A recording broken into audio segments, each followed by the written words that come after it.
Então, estávamos falando do budismo Niskama Karma. Para quem não sabe, a expressão Niskama Karma significa ação desinteressada. E significa que você deve praticar o budismo na intenção de que você se comunique com as pessoas ao seu redor, faça o seu trabalho, exerça a sua função, sem visar recompensa, ou seja, faça o que é certo fazer, apenas porque isso é certo de ser feito. Sempre lembrando que a palavra disciplina vem do latim disciplinare e significa ensinar algo a si mesmo. Então, independente do que eu diga aqui a vocês, eu só estou apontando um caminho. Quem ensina algo a vocês são vocês mesmos. Então é preciso ter essa consciência que vocês estão se ensinando alguma coisa para que haja realmente um processo de aprendizado. E, por sinal, o aprendizado só existe quando você põe em prática aquilo que aprende. Porque o ouvir um conhecimento é apenas conhecimento, não tem valor. Agora, no momento que você transforma esse conhecimento em prática, você passa a saber. E saber é necessário para que você conquiste a sabedoria.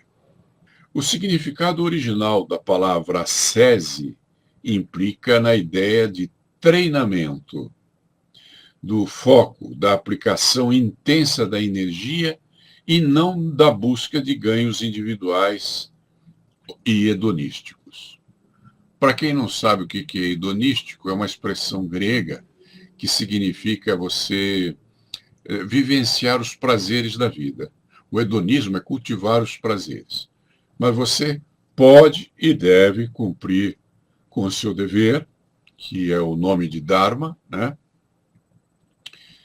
Fazendo o que precisa ser feito dentro do seu trabalho, da sua profissão, de forma que você faça pelo prazer de fazer. Como dizia Sócrates, a virtude, o dom da virtude é a própria virtude. Né? Você não o faz para ganhar méritos, para servir de aplausos, para se orgulhar de si mesmo, e nem para se destacar das demais pessoas. Pelo contrário, você faz aquilo que precisa ser feito porque precisa ser feito. A virtude é a paga da própria virtude. Muito bem. A sese é um ponto de vista compreensivo a respeito do universo, o conceito que tudo está certo e que é correto. Isso é interessante, né? É correto compreender que a sese consiste em ensinar algo a si mesmo. O verdadeiro significado da palavra disciplina. E esse algo a ser aprendido é a ação desinteressada, o niskama karma, o fazer porque é preciso ser feito, sem depender de possíveis promessas de recompensas. E é assim que você vai construindo o reto caminho, né? A maneira de proceder que seja ética, que seja moral, e que, de alguma forma, contribua para o bem-estar da sociedade em que você está inserido. As promessas de recompensa, ou as recompensas em si mesmas, elas geram apego, e o apego é a causa do sofrimento. A dor faz parte da vida, não temos como nos eximir da dor. Há um quinhão de dor para todos os seres viventes. Mas o sofrimento é opcional, porque o sofrimento é a maneira como você encara a dor que você sente. E o sofrimento é sempre gerado pelo apego. Se você se liberta do apego, você tem a dor, porque não há como evitar que você tenha de vez em quando alguma dor. Mas você não tem sofrimento, porque você não escolheu isso para si. E o sofrimento é escolha, a dor não.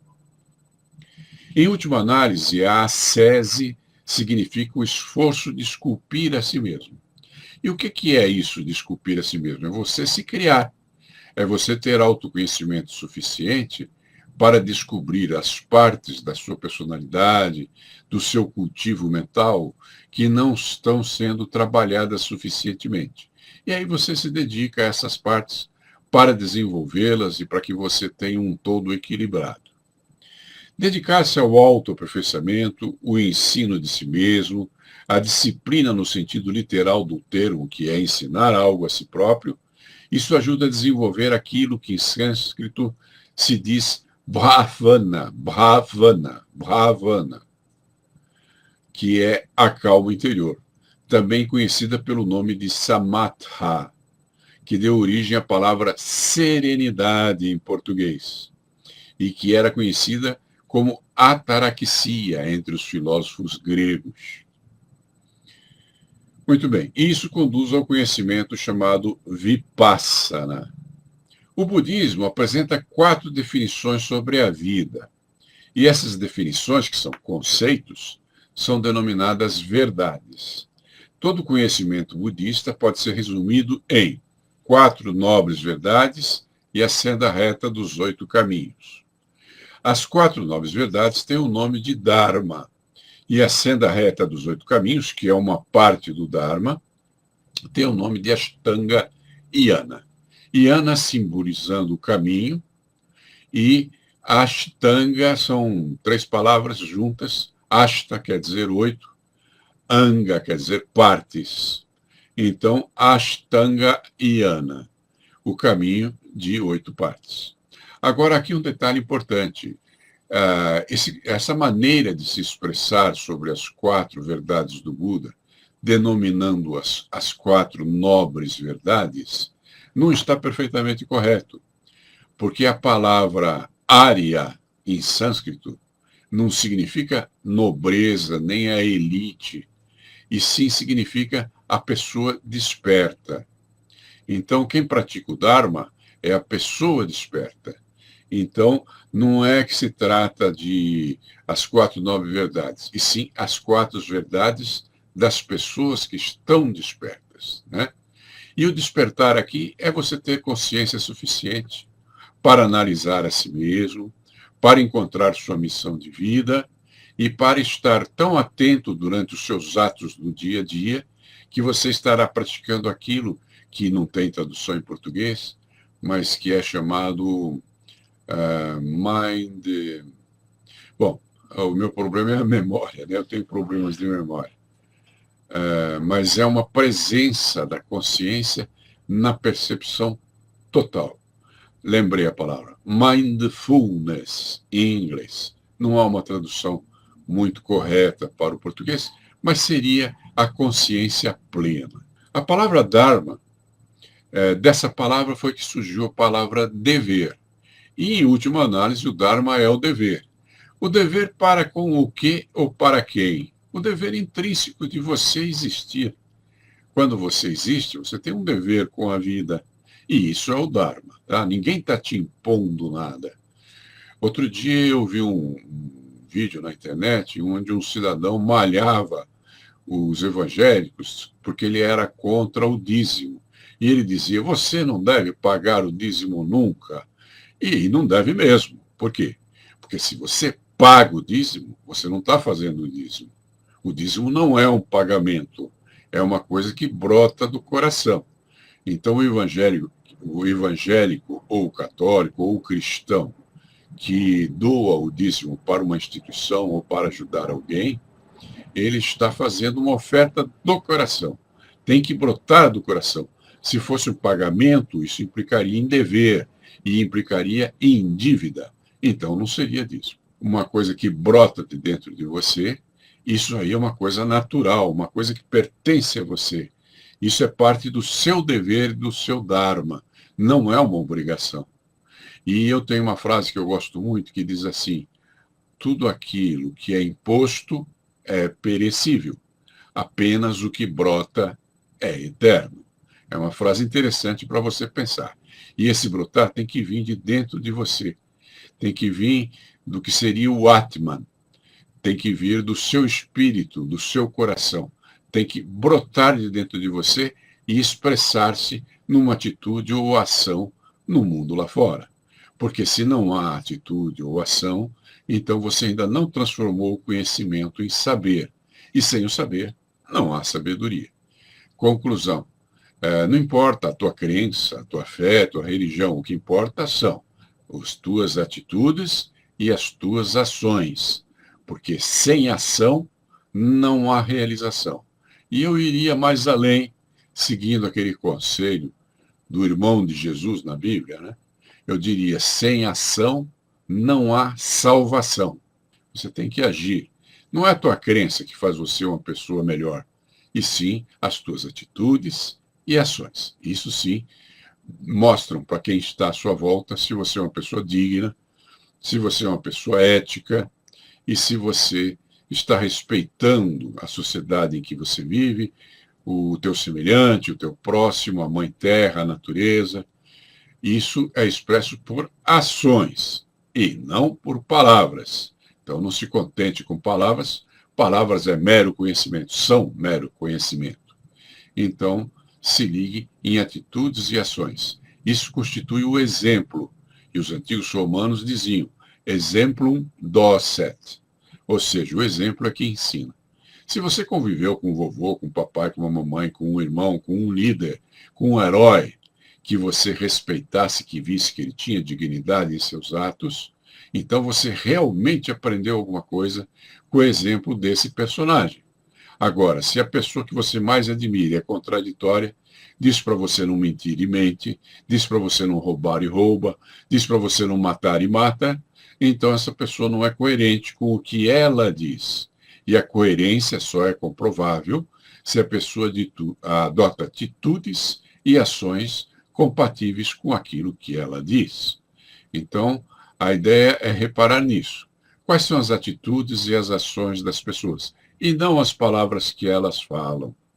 Porque palavra é símbolo de conhecimento e não de sabedoria. E o velho Natali costumava dizer, e ainda diz, o que você sabe não tem valor algum. O valor está no que você faz com o que sabe. E fazer implica em agir, em ter atitudes e em ter ações. Sempre se lembrando que sem ação não há realização. Bom, a palavra Dharma, de onde surgiu a palavra dever, é ponto óbvio. O dever intrínseco à natureza das coisas. Vejamos alguns exemplos. O açúcar tem que ser doce. Se você tem um açúcar velho em casa que não adoça, você vai jogá-lo fora, porque ele não cumpre o seu dever, o seu dharma, que é ser doce. O sal tem que ser salgado. Se ele não salgar, não serve para temperar comida. A água tem que ser molhada. Que interessante, né? Existe mesmo uma água molhada. Se você conversar com um bombeiro, ele vai dizer que tem uma outra água mais específica, que tem adição de algum produto químico, que faz com que ela penetre nas coisas com mais profundidade. Essa água chamada água molhada, por incrível que pareça, existe realmente, é uma água química utilizada para determinados tipos de incêndio que envolvam produtos químicos e que precisem ser apagados com esse tipo de água. Bom, todo animal tem a noção instintiva do que lhe é natural. O homem não. Isso é muito interessante, né?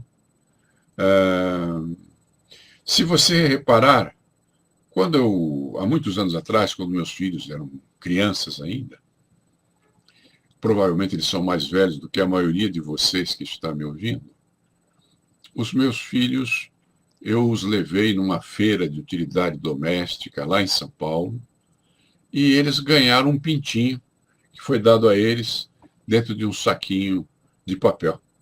E nós morávamos, à época, em Campos do Jordão. E até nós chegamos em casa, que são horas de viagem, um dos pintinhos morreu. O outro sobreviveu e foi criado solto lá em casa. Ele não tinha medo de nós, porque ele não aprendeu a ter medo, né?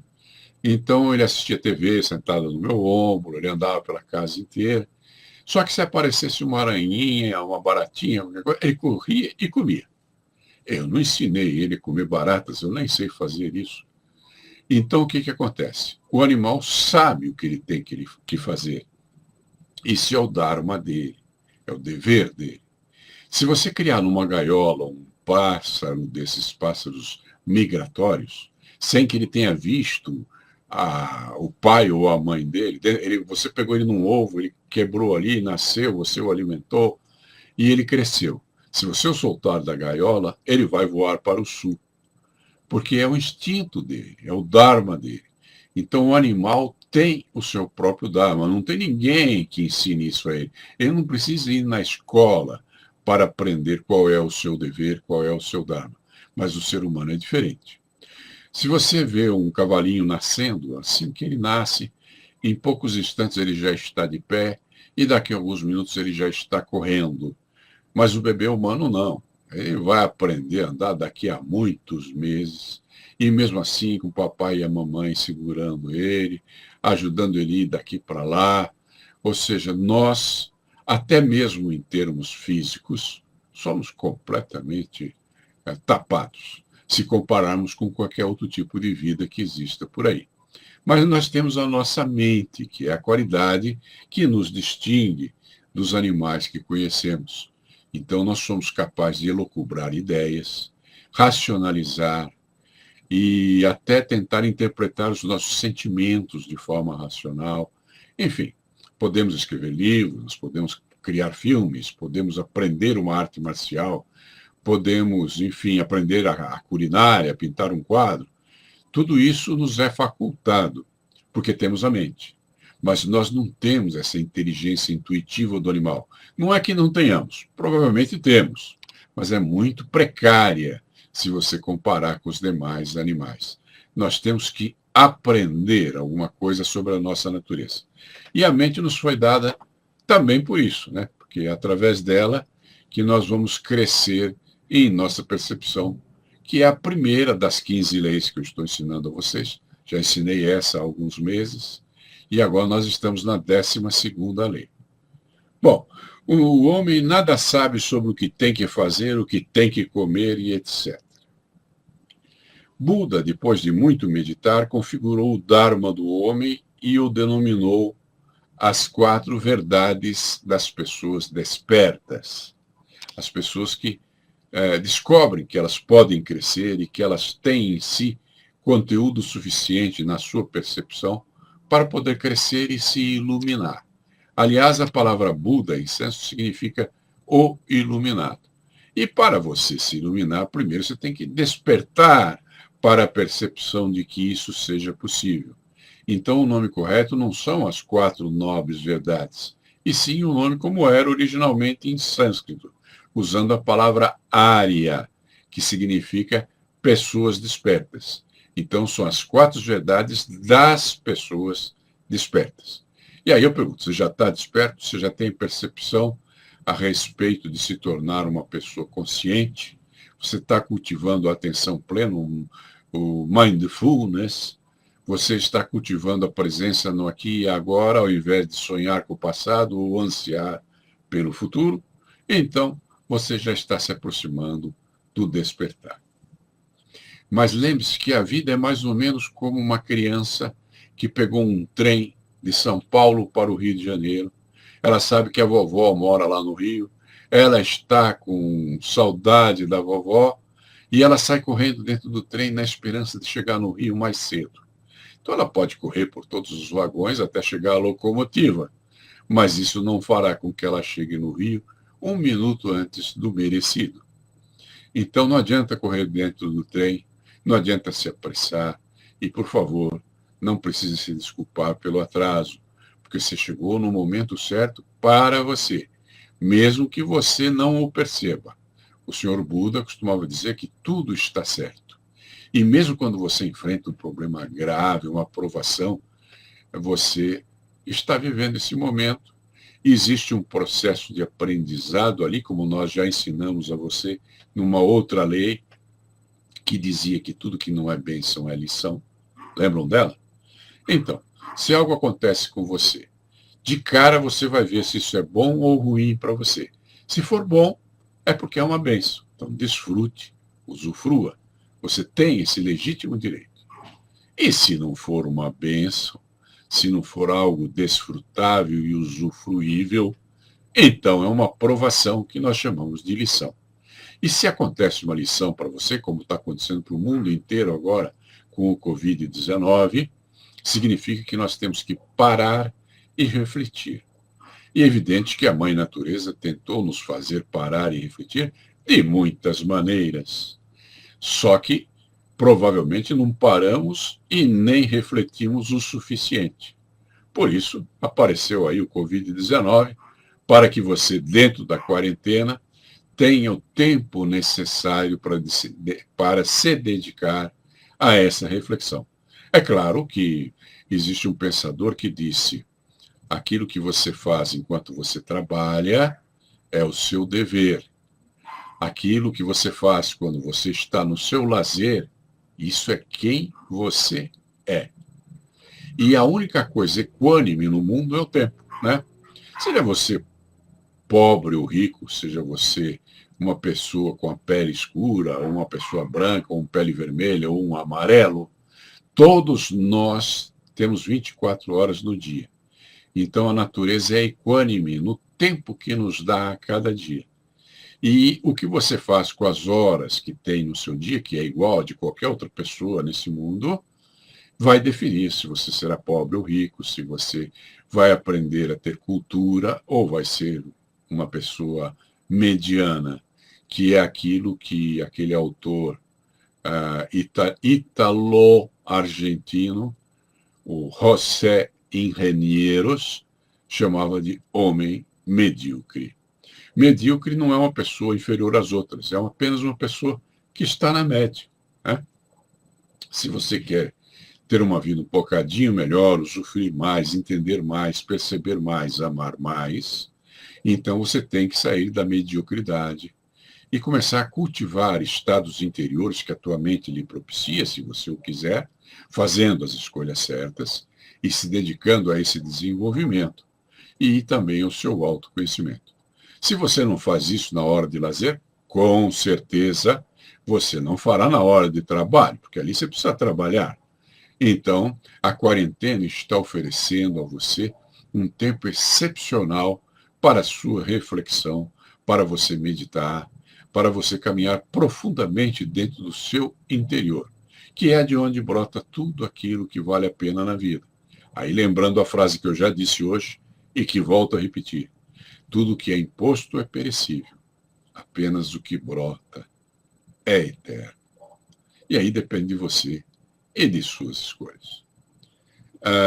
Essas verdades do despertar, das pessoas despertas, que normalmente no budismo são chamadas de as 4 nobres verdades, são 4.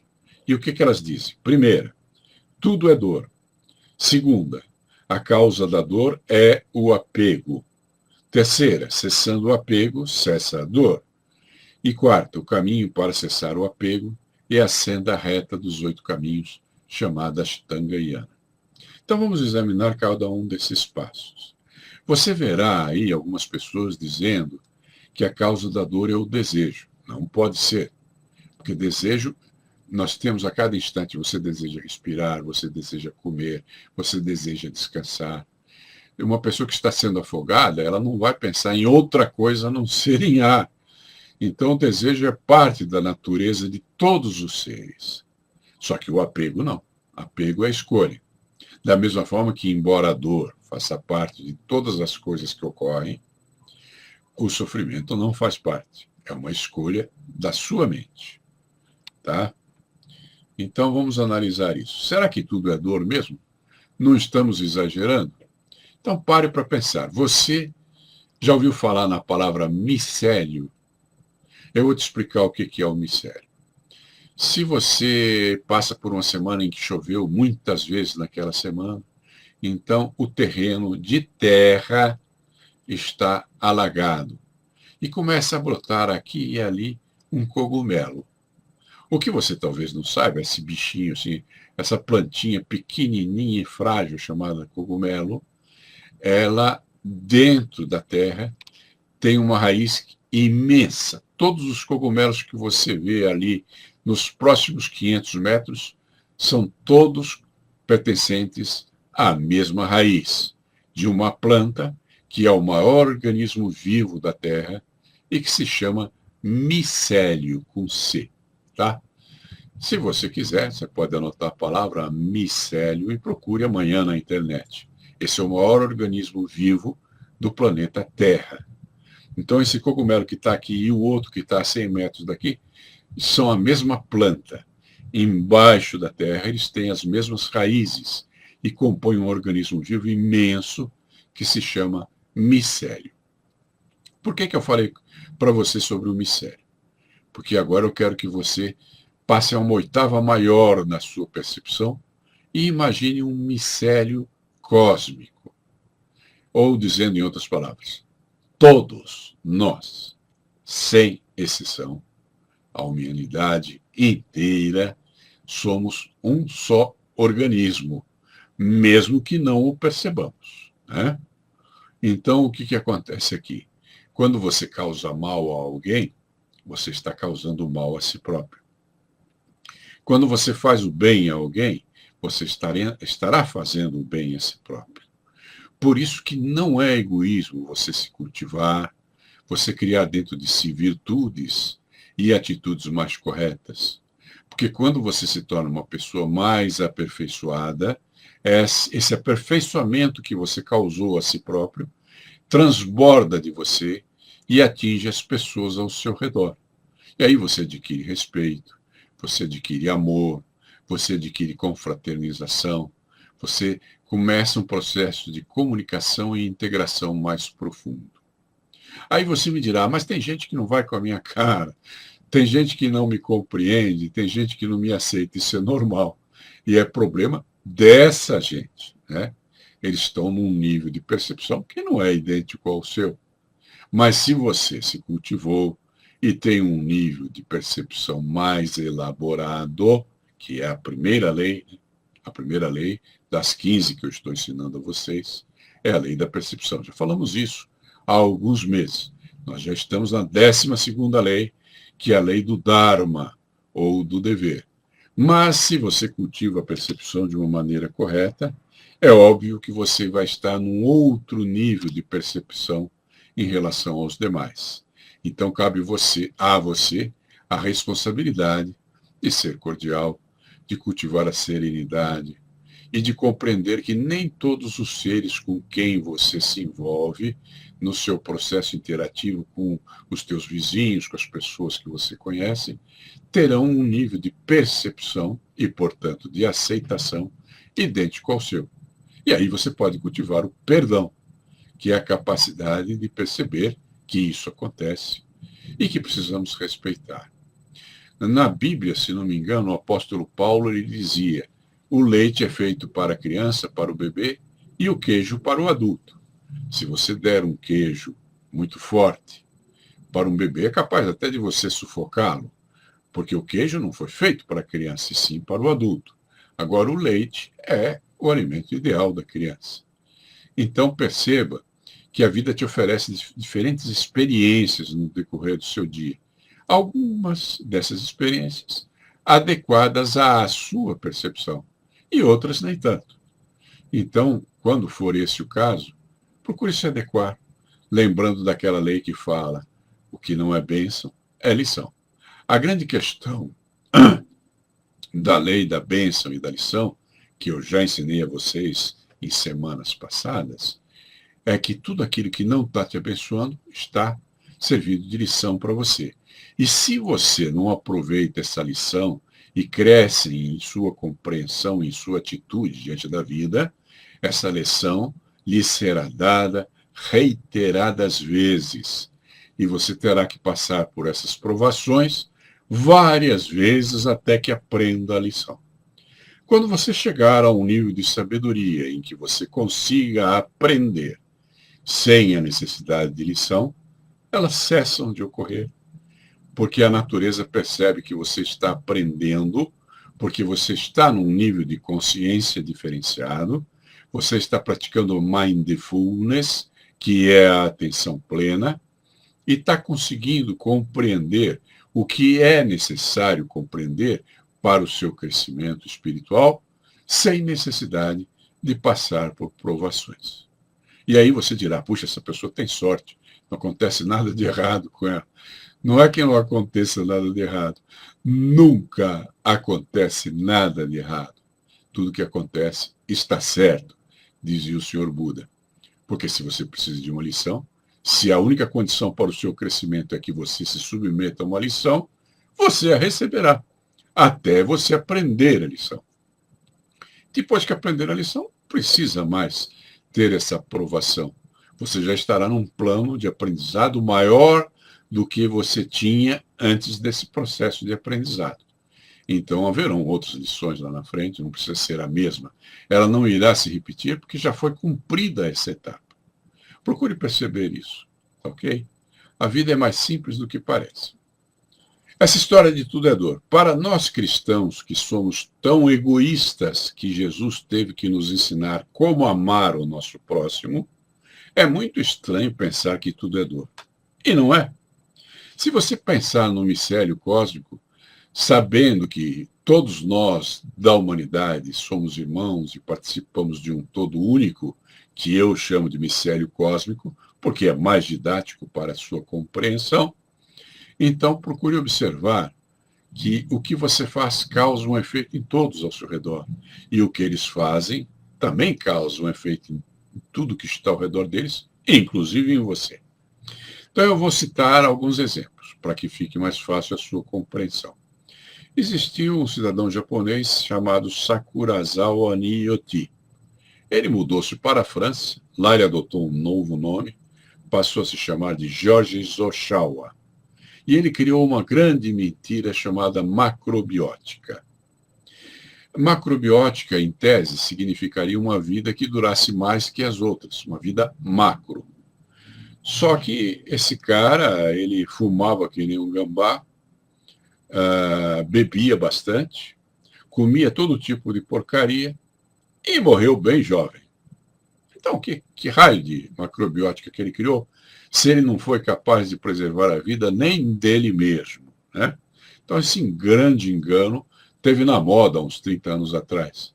Os mais jovens nem devem ter ouvido falar, mas eu vivi aquela época, né? As organizações que praticam macrobiótica em nossos dias tentaram validar esse sistema alimentar, pesquisando o que se sabe sobre as frutas. Então, eles dizem que são contra as frutas. Na macrobiótica, você não deve comer frutas, ou deve comer muito poucas frutas. O que eles aceitam é o umeboshi, que é uma ameixa salgada, né? Não tem nada a ver com fruta. E segundo a pesquisa da macrobiótica, se você pegar toda a safra de laranja do mundo, todas as laranjas que são produzidas nos diferentes países do mundo, parece que o maior produtor é os Estados Unidos, o segundo é o Brasil, todas as safras de laranjas, você terá um determinado número de laranjas. E se você dividir esse número de laranjas pelo número de pessoas do mundo, segundo a macrobiótica, cabe para você, por ano, apenas 3 laranjas. Se você tomar um suco de laranja bem feito, como acontece na cidade de Itu, que é aqui pertinho de Sorocaba, um suco de laranja lá tem meio litro, né? Então ali houve pelo menos 6 laranjas. Então no momento que você toma aquele copo de suco de laranja em Itu, você está privando uma pessoa do mundo de tomar um copo de suco de laranja por um ano. E se você é daqueles que tomam suco de laranja 2 ou 3 vezes por semana, você está causando uma catástrofe mundial, porque você está privando várias pessoas, talvez uma centena delas no decorrer de um ano, de tomar o seu quinhão de laranjas. Porque só cabe 3 laranjas para cada pessoa e você toma vários sucos por semana. Então, está percebendo? Eu não estou dizendo que você não deva tomar sucos de laranjas. Eu estou dizendo a você, para você compreender que se é verdade o que a macrobiótica diz, que só cabe a cada um de nós 3 laranjas por ano, se você tomar mais de um copo de suco de laranja por ano, você estará causando dor, no sentido de falta de privação de laranjas a algumas pessoas do mundo. Então, quando você pensa em termos de mistério cósmico, você não pode pensar apenas em si mesmo. Você tem que pensar em toda a espécie humana. E se você tomando um copo de suco de laranja, você está privando outra pessoa de ter acesso a sucos de laranja durante um ano, você está causando dor. Percebe isso? A dor não é só a dor que ocorre com você mesmo, também é a dor que ocorre no mundo por causa de uma atitude sua. Então, esse foi um exemplo interessante para você cogitar se tudo é dor. Agora, vamos parar para pensar em outros exemplos. Por exemplo, tem um rapaz que ele namorou duas meninas, vamos dizer, a Maria e a Bia, a Beatriz. E ele vai escolher se casar com uma delas. É claro que se ele se casar com a Maria, ele não vai ter o desfrute do convívio e do carinho da Bia. Se ele casar com a Bia, não vai poder usufruir do carinho e da convivência que a Maria poderia lhe oferecer. Então, cada vez que você faz uma escolha, você está se privando de ter o resultado que outra escolha lhe proporcionaria. E isso é dor. Suponha que tanto a Bia quanto a Maria gostem desse rapaz. Se ele casar com uma delas, a outra vai se sentir prejudicada e em dor. Percebe como é interessante essa história da dor? Agora vamos imaginar que a Maria seja tão bonita que tenha 20 rapazes morrendo de amores por ela. E ela casa exatamente com um rapaz. Então, o casamento dela, que é felicidade para ela, e que ela não vê como sendo dor, causa dor para 19 outras pessoas. Então, concentre-se nisso. Melhorou sua percepção? Note que tudo é dor. Aquilo que pode ser prazeroso para você pode estar causando dor a alguma outra pessoa semelhante a você. O Mário Rodrigues, meu pai sempre dizia que se você tem dois pães na mesa, está faltando em outra mesa. É interessante esse conceito, né? Bom, veja bem que nós não estamos falando para você se privar de comer um pouco mais que os outros, depende da sua estatura, do seu peso, do seu, como é que eu diria, da sua dimensão da linha do Equador, que é a barriga, né? Tem pessoas que têm mais fome que outras, tem pessoas que comem muito pouco, a minha esposa, por exemplo, ela come muito pouco.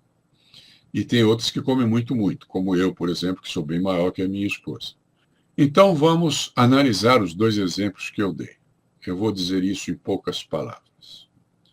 Quando você toma um copo de suco de laranja, você causa dor no mundo, como eu expliquei.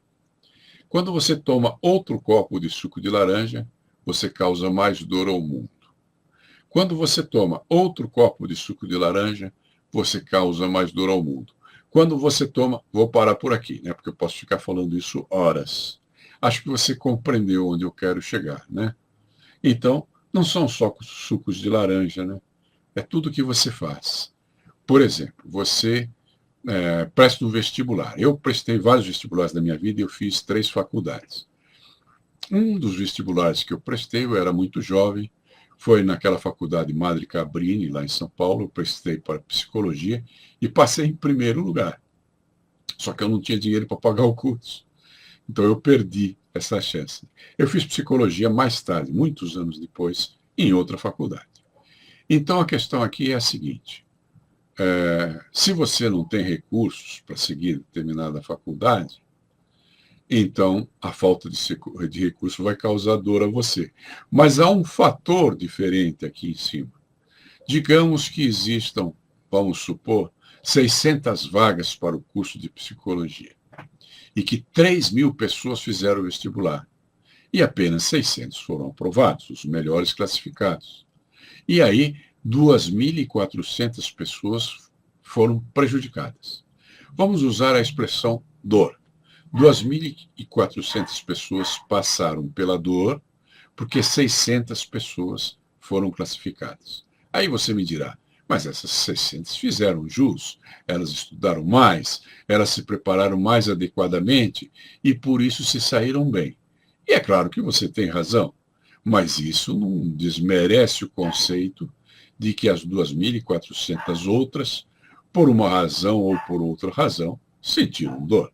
Percebe? Então, aquilo que lhe causa prazer, aquilo que seja conquistado por você, mesmo que por um merecimento justo, estará causando dor às outras pessoas. Então, tudo é dor. Mesmo que não seja dor para você, será dor para outro alguém. Imagine, por exemplo, que você foi na padaria para comprar uma coxinha, uma coisa simples, não muito cara. Só que eles fizeram 300 coxinhas hoje e venderam as 300. Então não tem nenhuma coxinha lá para você. Você pode até ter o dinheiro, que é o valor da coxinha, mas você não terá a coxinha. Percebe como é que são as coisas? Tudo é dor. Alguém comeu mais de uma coxinha e você ficou sem a sua. Ou alguém era parente ali do Mário Rodrigues, comeu um pão a mais e você ficou sem o seu pão. Então, eu espero que este exemplo do suco de laranja e do casamento da Maria ou com a Bia tenham sido exemplos suficientes para você. Quando você nasceu, você causou mais dor no mundo. Talvez a maternidade em que você nasceu tivesse, vamos dizer, 30 leitos, tivessem lá 30 senhoras grávidas, chegou a 31ª e não pôde ser atendida. Isso é apenas um exemplo, né? Você arranjou um emprego, você se candidatou, era mais qualificado do que os outros e conseguiu um emprego. Havia outras pessoas na fila que eram candidatos ao mesmo cargo e não conseguiram um emprego. Então, aquela felicidade sua, que é uma pessoa, talvez tenha sido a infelicidade de 19 outras pessoas que se candidataram ao cargo. Quando eu me mudei para Niterói, eu tentei matricular meus filhos num determinado colégio lá em Niterói e não tinha mais vagas. Eles tiveram que ir estudar no colégio salesiano, que ficava um pouco mais longe de onde morávamos. Isso significa o quê? Que aquela vaga que eu pretendia para eles, que eram 2 vagas no caso, eram 2 meninos, foram preenchidas por outros 2 meninos que não eram os meus filhos. Conclusão. Até quando você estuda, quando você cumpre o seu dever, quando se arranja um emprego e se dedica para valer em exercer sua função, outras pessoas não terão tido essa oportunidade. Notou que tudo é dor?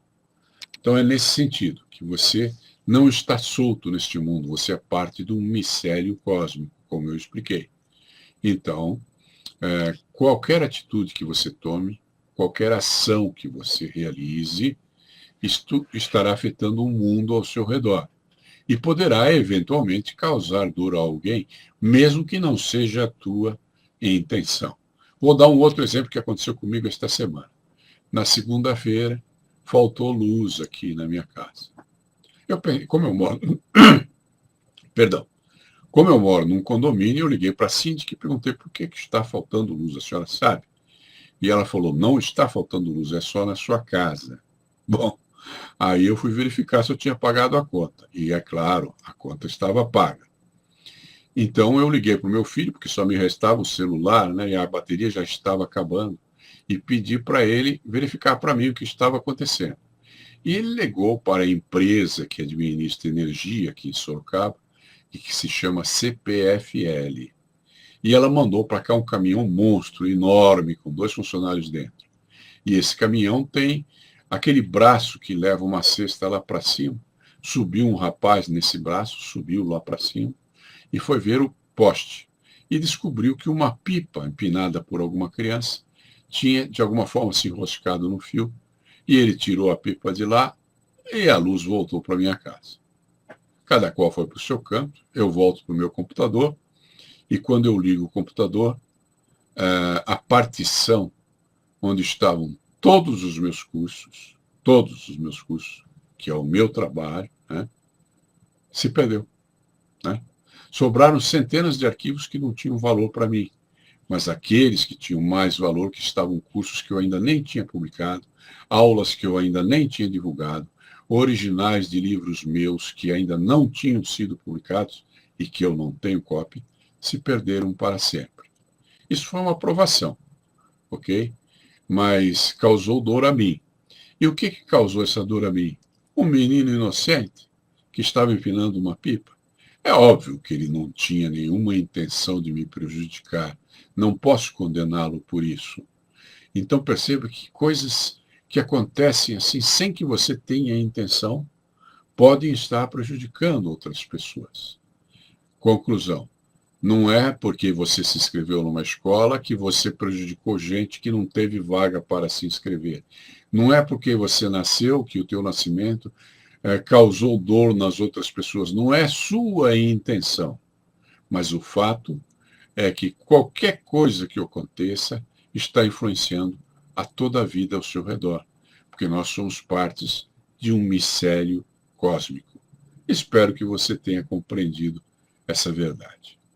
Bom, Quando você arranja um emprego, você causa dor ao mundo. Quando você passa no vestibular, você causa dor ao mundo. Quando você se forma, você causa dor ao mundo. Quando você se casa, você causa dor ao mundo. Quando você tem um filho, você causa dor ao mundo. Quando você compra um livro, você causa dor ao mundo. Quando você se matricula em um curso, você causa dor ao mundo. Você teve um filho, você se casou, você comprou um livro, você fez o vestibular, você se formou porque queria magoar o mundo? Claro que não. Só que o ato de viver já exige que haja dor no mundo. Quando você caminha, você mata formas de vida. Quando você respira, você mata formas de vida. Quando você come, você mata formas de vida. Qualquer coisa que você faça ao viver está causando dor. Isso significa que você deva sair por aqui, comprar uma corda e se enforcar? Claro que não. Mas compreenda que o Buda tinha razão nesse particular. Tudo é dor. Ficou mais claro para você? Não é que você tenha a intenção de causar dor, note bem. É que tudo é dor. Não é você que está causando. Mesmo que você seja uma das causas, não é sua intenção causar essa dor. Mas ela existe e não há como negá-la. Ok? A causa da dor é o apego. Por exemplo, aquele moço que casou com a Maria em vez de casar com a Bia. Ora, se eu não gosto nem da Maria nem da Bia, ele não me causa dor nenhum. Percebem? Então vamos a um exemplo mais simples. Um homem fuma. Ele gosta de fumar. Então ele acabou de comprar um maço de cigarro novinho em folha e ele pôs no bolso do seu casaco. Só que ele está andando, atravessando uma praça e ele vê que o cadastro do sapato se desatou. Então ele agacha para dar um nozinho, fazer um laço lá no seu sapato. E nesse momento, por força dele se mover, o maço de cigarro cai do seu bolso e ele não o percebe. Então ele continua caminhando, atravessa a praça, entra num parque do outro lado, continua caminhando. E lá na frente ele quer fumar, ele enfia a mão no bolso e não acha o maço de cigarros. Então ele sente dor. O que causou a dor nele? Foi perder o maço? Não, porque ele perdeu o maço lá atrás e não sentiu dor nenhuma. O que causou dor a ele foi o apego que ele tem pelo ato de fumar. Lembre-se quando morreu alguma pessoa querida na sua vida. A pessoa morreu, digamos, às 8 da manhã, mas você estava trabalhando, você chegou em casa às 6, é que você foi avisado. Aí você sente aquela dor. Você sentiu a dor porque a pessoa morreu? Não, ela morreu há horas atrás. Você não sabia, não sentiu nada. No momento em que você sabe, o apego, o amor, o desejo, a convivência, a interação com essa pessoa, seja o que for, causou dor a você. Ou seja, o que causa dor não é o fato em si, e sim o apego envolvido nesse fato. Então, o que acontece com aquele cara que perdeu o maço de cigarro? Atrás dele vinha caminhando outro cara e viu um maço de cigarro novinho. Ele não fuma. E ele chutou para o lado, porque para ele não tem valor. E atrás vem vindo outro que fuma. E ele vê o maço de cigarro e, opa, hoje é meu dia de sorte. Achei um maço de cigarro novinho em folha. Então, veja bem, aquele que não fuma passou por ali, chutou o maço para o lado, porque ele não tem apego ao cigarro. Então, ele não sofreu nada. Para ele, aquilo não tem valor nenhum. Se ele for uma pessoa educada, talvez ele pegue aquele maço e no próximo lixo lance fora. Agora, aquele terceiro que veio lá atrás e que também fuma, ele ficou agradado daquilo que ele encontrou, porque ele tem apego ao ato de fumar. Então você percebe a noção do apego? Não é o fato em si que te causa dor, e sim o apego que você tem envolvendo aquele fato. Então, papai morreu às 9 da manhã, você chegou em casa às 6 da tarde, te informaram que ele morreu. Às 6 da tarde você sofre. Você sofre porque morreu seu pai? Não, ele morreu de manhãzinha. Só que você não sabia. Então, quando você soube, você sofreu. Não foi a morte dele que causou para você a dor. A dor foi causada pela consciência de que ele tinha morrido, mais o apego que você tinha ao seu pai. Notou agora de onde vem a dor e de onde vem o sofrimento? A dor é inevitável. Todos vão perder o pai algum dia, todos vão morrer algum dia. Só que o apego que você tem à coisa que você perde é que lhe traz o sofrimento. Ficou mais claro agora? Espero que sim. A pessoa que para de fumar só para de sofrer quando cessa o apego. Eu tive um amigo já falecido, o doutor Osmar de Andrade Faria, que morava lá em Santa Catarina, e ele parou de fumar depois de anos fumando. Ele simplesmente falou, hoje eu não vou fumar mais. Parou de fumar e nunca mais fumou. Agora, tem pessoas que tentam parar de fumar e até me dizem jocosamente, parar de fumar é fácil, eu já parei de fumar centenas de vezes. Isso significa o quê? Que ela não parou de fumar, ela tentou parar de fumar, mas estava tão viciada no fumo que não resistiu e voltou a fumar, né? Então, o apego é isso.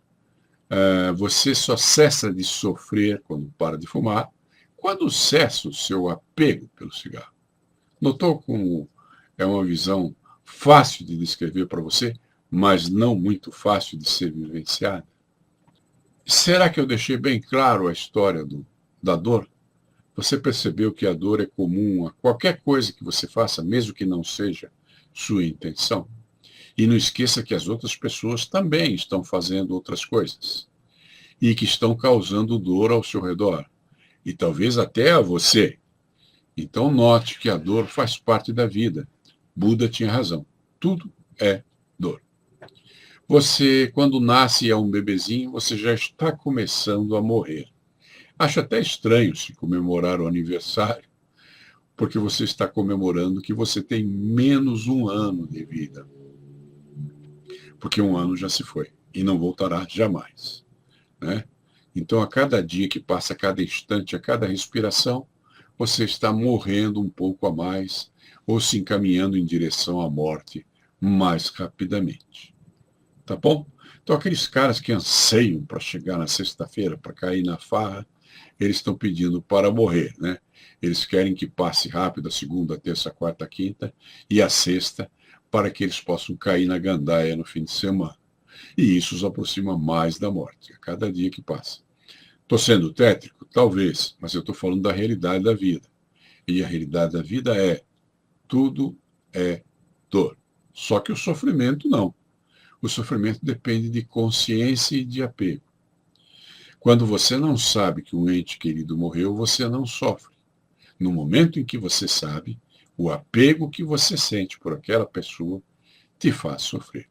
Entendendo isso, fica mais fácil de você compreender como é a vida em si mesmo. Agora, um detalhe importante de você perceber. Existe aqui um filósofo no Brasil, Leandro Carnal, e ele é ateu e ele tem uma atitude interessante. Ele diz, quando você presencia a morte do filho de alguém, você não vai dizer para essa pessoa, morreu, é natural, faz parte da vida, todos somos feitos de carbono, e um dia essa matéria vai se desintegrar. Você, pelo amor de Deus, não diga isso para uma mamãe que perdeu um filho. Mas tudo isso que ele disse é a pura verdade. Só que você não deve comentar. Você pode fazer um comentário, mesmo ele que não acredita em Deus, ele dirá alguma coisa do tipo, morreu, está melhor do que nós, agora ele vai descansar, está junto a Deus, subiu para o Pai. Ou qualquer comentário desse tipo, que é o que a mãe quer ouvir, né? Ela não quer ouvir que o filho é feito de carbono, como são feitas a poeira das estrelas, como dizia o Carl Sagan. Isso não interessa para ela, isso é sofrimento, porque ela ama aquela criaturinha que acabou de morrer. Então, o apego que ela tem pelo filho, que é um apego muito justo, faz com que ela sofra. Entenda isso, né? Você não tem que sair por aí dizendo, não, então a vida não vale nada, a gente vai morrer mesmo, então vou cair na gandaia. Não é por aí. Até porque você estará deixando, depois que você partir desta para melhor ou pior, o mundo que você fez através das suas atitudes e ações. E qual é a conclusão que você chega? Se você está deixando esse mundo, um filho, um neto, um bisneto, uma pessoa que você ama, deixe para eles um mundo melhor, porque você esteve aqui e tomou as atitudes certas, as atitudes corretas, fez a sua parte, cumpriu o seu dever e trilhou o caminho do bem. Quando você age dessa forma, você deixa para trás de si, mesmo quando você parte para uma outra existência, se é que ela existe, mesmo quando você morre, um mundo melhor do que aquele que estava aqui quando você chegou. Conclusão: essa é a tua tarefa. Trilhe o caminho reto, seja ético, faça o bem, porque você é parte do micélio cósmico. E cada coisa que você faz, cada coisa que você semeia, será feito e colhido, não só por você, como por todas as outras pessoas que trilharam este caminho no mesmo tempo que você. Pegue isso como uma mensagem para o dia de hoje. Estamos chegando ao nosso minuto fatal. E eu cumprimento a vocês, desejo a todos uma boa noite. Muito obrigado pela presença de vocês. Boa noite.